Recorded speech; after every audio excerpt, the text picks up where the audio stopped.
For me, surprisingly to a lot of people, especially given that I live a lot of my life on stages and in front of other people speaking, it surprises people to know that I'm a massive introvert. I do not get my energy from social interactions. In fact, they drain the life out of me.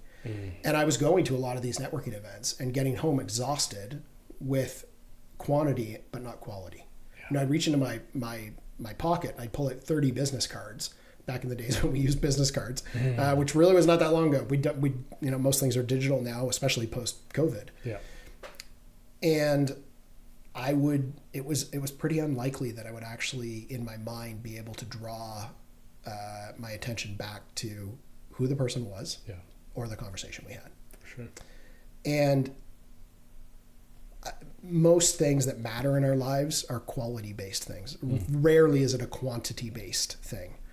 And it was the same with networking. You know, as an entrepreneur, you want to be networking, you want to be meeting people, you want to build your own sort of company, if you will, of like-minded people, because entrepreneurship is a roller coaster. It's up, down, and all around. And having others in the space to say, hey, is this normal? Is this how I should be feeling? I'm having this reaction. Should I be having that reaction? You know, having that network is really important. That community is critical to the success of a lot of entrepreneurs. I just was not getting that in the quantity method of networking as it was. And so the whole idea behind From Strangers to Family was to really deepen those relationships and build quality. It doesn't mean everyone, got on with everyone, that everybody wanted to connect, but sure enough, there was a heck of a lot more connection there than in any networking event I'd ever been to. For sure.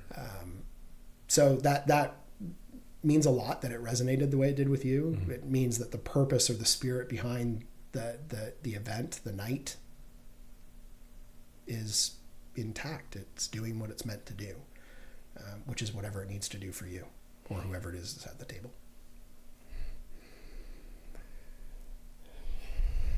It sounds that you went through the process to solve your own problem of not wanting to get to around so many people, sift through them. Basically, you made your own funnel that sifts people through for yourself and end up kind of giving the same experience to others. I think that you just define the entrepreneurial experience, right? Which is when you can't find the thing you need, you figure it out. And I know a lot of entrepreneurs, gritty people who, have determination and grit like I've never seen before. And they have that because oftentimes they have to build the thing they need. It's not already there. It's not something that's already on the shelf. And so that grit and determination, that resilience, perseverance, all comes. Those are ingredients that are born out of these kind of situations. And yeah, you're 100% right. I hated networking events. They drained the life out of me. In fact, even though I would leave, tired from these, mostly because they were 4 and 5 hours long, and I was very full, as you'll recall, it was course after course after course, sometimes too much. However, I always left with more energy than I came with. And that to me was really important. And so listeners understand too that there was no business talk at these events. It was, you were able to introduce yourself and say sort of what space you were in or what your, quote unquote title was, what industry, but that was it. It was not a, what business challenge are you facing now? And it was none of that. It was meant to inspire us to really deepen the relationships with the people that are all around us that so often we breeze past. There's so much value around us in terms of experiences and people. And it's just humanly, I think, impossible to take it all in, but it isn't humanly impossible to create the space to invite it in. And that's really what the spirit of these dinners were meant to do and will be meant to do in the future. Looking forward for more of them coming. Yeah, I think we should do a reunion dinner.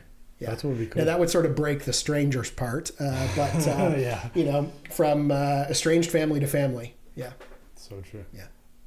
On last note on that subject, how many of those connections that you made, how many dinners did you finally make, and how many of the people that have been there are still in in touch and you've got relationships with. Yeah, I think I'm in touch with probably most of them to a large degree. In some capacity, it might not be to the same depth it was that night, but there's a connection. And more importantly, there's a connection where I have a different appreciation for who they are in whatever role they're playing. Because the role is, who really cares what it is they're doing? Yeah. It's, are they doing what they're doing with passion and conviction and belief? And is there a way that I can support that, knowing who they are and how they're showing up in the thing that they are doing? That's really what the dinners do. That's ultimately the grand benefit of them. And I think there's probably about a dozen or so dinners, unfortunately, before COVID came along and changed all of that. But and I know some other people that do similar type of events that moved online. To me, that was not the experience I wanted to create. I'm very much it's kind of an oxymoron, because I got done saying people exhaust me, but I like being in rooms with people. Yeah. It's that real-time experience that I so appreciate. And it wasn't to me, while there could have been a digital solution, there was no digital solution. Yeah. I think the big difference between what you are describing as the experience that you created and all the networking events are, for me, it's a nice metaphor towards going to the networking event and having a lot of those short, fast interactions, which basically just steal your energy, towards comparing it to the deep, long conversations that kind of, while they go, they just produce more of it, right? More of the energy. Yeah, it does. It sort of pulls back the veil to a significant depth for some people. I mean, without breaking the confidence of those who attended, some of the conversations, some of the things that were tabled as sort of challenges in those people's lives. In fact, one person shared with me that the thing that they had put to the group was something they hadn't told anyone ever in their life. And this person was probably in their mid to late 40s. And the cool thing was there was such a range, a diversity of people at those tables, from, young 19, 20-year-old people that wanted to come to, I think probably the eldest person was in their late 60s, early 70s. So such a gamut of experience. And the really cool thing to see happen there was when they stepped into the room, in the spirit of how the event was intended, it all sort of leveled out. It flattened. And everyone was appreciated for how they were showing up and the vulnerability with which they were sharing. And truth be told as well, not everybody got as vulnerable. But at least in my experience, the ones that did walked away with a richer experience.